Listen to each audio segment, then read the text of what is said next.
जय हिंद मित्रों। आजना विडियो में આપણે जनरल साइंसना टॉप प्रश्नों જોઈશું જેનો પાર્ટ 5 છે। આની પહેલા 4 પાર્ટ અપલોડ થયેલા છે, જોવાના બાકી હોય તો એ પણ જોઈ લેજો। છેલ્લે તમારી ટેસ્ટ પણ લેવામાં આવે છે તો વિડિયો વ્યવસ્થિત જોવો, પૂરો જોવો, કેમ કે આ વિડિયોની અંદરથી ત્યાં પ્રશ્નો પૂછાય છે। ટેસ્ટ આપી તમે તમારું નોલેજ પણ ચેક કરી શકો છો। એ સિવાય ફ્રીમાં આની પીડીએફ પણ તમને પ્રોવાઈડ કરવામાં આવશે। કઈ રીતે મળશે એ પણ આપણે આગળ જોઈશું। તો જોઈએ ખૂબ જ અગત્યનો આ વિડિયો। રસાયણ વિજ્ઞાનના પિતા કોણ ગણાય છે? એન્ટોઇન લાવોઇઝર। પૃથ્વી પર સૌથી વધુ પ્રમાણમાં મળી આવતું તત્વ કયું છે? ઓક્સિજન છે। બ્રહ્માંડમાં સૌથી વધુ પ્રમાણમાં મળી આવતું તત્વ કયું છે?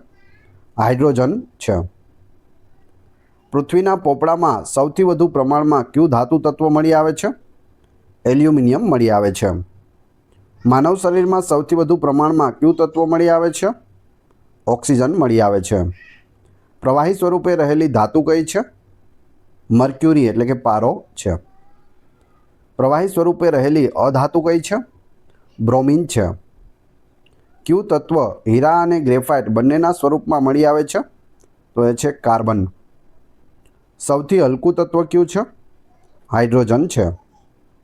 સૌથી ભારે તત્વ કયું છે? ઓસ્મિયમ છે।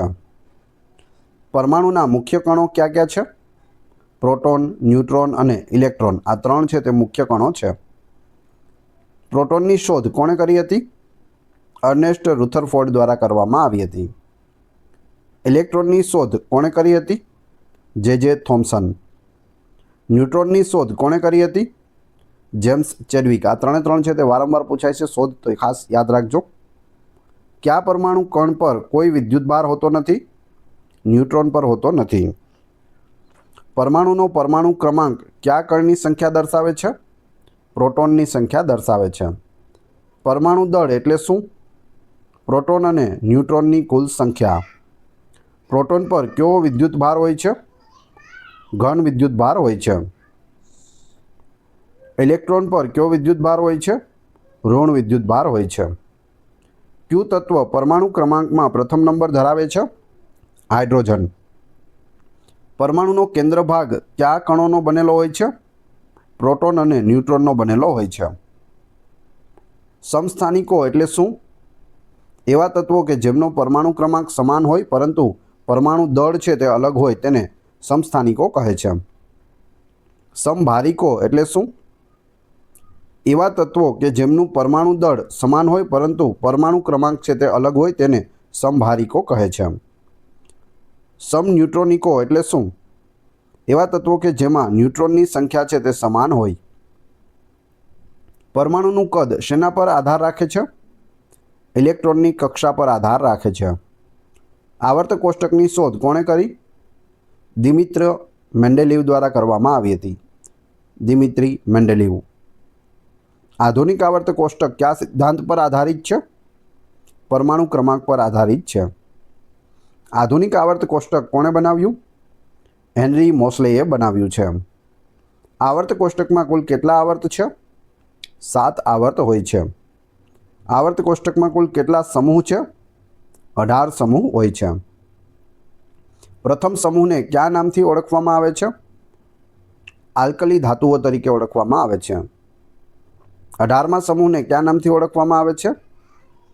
નિષ્ક્રિય વાયુઓ। હેલોજન તત્વો કયા સમૂહમાં આવે છે? 17મા સમૂહમાં આવે છે। સૌથી વધુ વિદ્યુત ઋણતા ધરાવતું તત્વ કયું છે? ફ્લોરિન છે। કયું તત્વ સૌથી વધુ ઇલેક્ટ્રોન બંધુતા ધરાવે છે? ક્લોરિન ધરાવે છે। કયા આવર્તમાં સૌથી વધુ તત્વો છે? છઠ્ઠું આવર્ત। આવર્ત કોષ્ટકમાં કઈ ધાતુ ચાંદી જેવી સફેદ અને નરમ હોય છે? સોડિયમ। કયા નિષ્ક્રિય વાયુનો ઉપયોગ બલ્બમાં થાય છે? આર્ગોનનો થાય છે। કયો નિષ્ક્રિય વાયુ રેડિયો એક્ટિવ છે? રેડોન। કાચ કાપવા માટે કયા તત્વનો ઉપયોગ થાય છે? હીરો, કાર્બનનું એક સ્વરૂપ। પાણી એટલે કે H2O કયા બે તત્વોનું બનેલું હોય છે અથવા સંયોજન હોય છે? હાઇડ્રોજન અને ઓક્સિજન, 2 હાઇડ્રોજન 1 ઓક્સિજન। મીઠાનું રાસાયણિક નામ શું છે? સોડિયમ ક્લોરાઇડ છે, જે આપણે ઘરમાં સામાન્ય મીઠું યુઝ કરીએ છીએ તેનું રાસાયણિક નામ સોડિયમ ક્લોરાઇડ હોય છે. વારંવાર પૂછાય છે, યાદ રાખજો.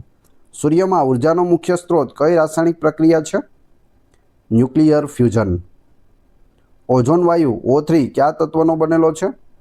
ઓક્સિજનનો બનેલો છે. સૌથી હલકો વાયુ કયો છે? હાઇડ્રોજન છે, H2. ગોબર ગેસ એટલે કે બાયોગેસમાં મુખ્ય કયો વાયુ હોય છે? મિથેન મુખ્ય હોય છે, CH4. કયા તત્વનો ઉપયોગ થર્મોમીટરમાં થાય છે? મર્ક્યુરી એટલે કે પારાનો ઉપયોગ થાય છે. પેન્સિલની લીડ શેની બનેલી હોય છે? ગ્રેફાઇટ, કાર્બનનું એક સ્વરૂપ છે ગ્રેફાઇટ, તેની બનેલી હોય છે. કયા તત્વને સૂર્ય તત્વ તરીકે પણ ઓળખવામાં આવે છે? હિલિયમને ઓળખવામાં આવે છે કારણ કે તેની શોધ સૌપ્રથમ સૂર્યના વર્ણપટ પર થઈ હતી. બલૂન એટલે કે ગુબ્બારામાં કયો વાયુ ભરવામાં આવે છે? હિલિયમ ભરવામાં આવે છે, જેથી તે હવામાં ઉડે છે. હવે તમારી ટેસ્ટ, જે આપણે વિડીયો જોયો તેમાંથી તમને અહીં પ્રશ્નો પૂછવામાં આવે છે, જેનો જવાબ તમારે ક્રમશઃ કમેન્ટ બોક્સમાં આપવાનો છે, જેથી તમને ખ્યાલ આવશે તમને કેટલું યાદ રહે છે. એ પછી આપણે આ વિડીયોની PDF વિશે પણ વાત કરીશું. વિડીયો પસંદ આવી રહ્યો હોય તો લાઇક, કોમેન્ટ, શેર અને સબસ્ક્રાઇબ કરવાનું ના ભૂલશો. આ ચેનલ ઉપર ઘણા બધા વિડીયો અવેલેબલ છે. તમે ચેનલના નામ ઉપર ક્લિક કરી વિડીયોમાં જઈ બધા જ વિડીયો જોઈ શકો છો. ત્યાં તમને બધા લેટેસ્ટ વિડીયો મળી રહેશે. ટેસ્ટમાં પ્રથમ પ્રશ્ન છે, પ્રવાહી સ્વરૂપે રહેલી ધાતુ કઈ છે? વારંવાર પૂછાય છે, ખાસ યાદ રાખી અને જવાબ આપી દેજો. બીજો પ્રશ્ન, સૌથી હલકું તત્વ કયું છે? આવર્ત કોષ્ટકમાં સૌથી હલકું તત્વ, અથવા તો આ રીતે પણ આપણે જાણી શકીએ કે સૌથી હલકું તત્વ કયું છે. ત્રીજું, આવર્ત કોષ્ટકમાં કુલ કેટલા આવર્ત એટલે કે પીરિયડ્સ છે? ત્રણે ત્રણના ક્રમશઃ કમેન્ટ બોક્સમાં જવાબ આપી દેજો. વાત કરીએ આ વિડીયોની ફ્રી PDFની, તો તે તમને ટેલિગ્રામ અને વોટ્સઅપ ગ્રુપમાં મળશે, જેની લિંક ડિસ્ક્રિપ્શનમાં પણ આપેલી છે. ત્યાં તમે જોડાયેલા રહેશો તો ત્યાં તમને ડેઇલી અપડેટ પ્લસ રોજે રોજ નવી છે તે PDF આપવામાં આવે છે. આશા રાખું છું આવનાર બધી પરીક્ષાઓ માટે આ વિડીયો આપને ખૂબ જ ઉપયોગી થશે. મળીએ છીએ નવા વિડીયોમાં. જય હિન્દ, જય ભારત.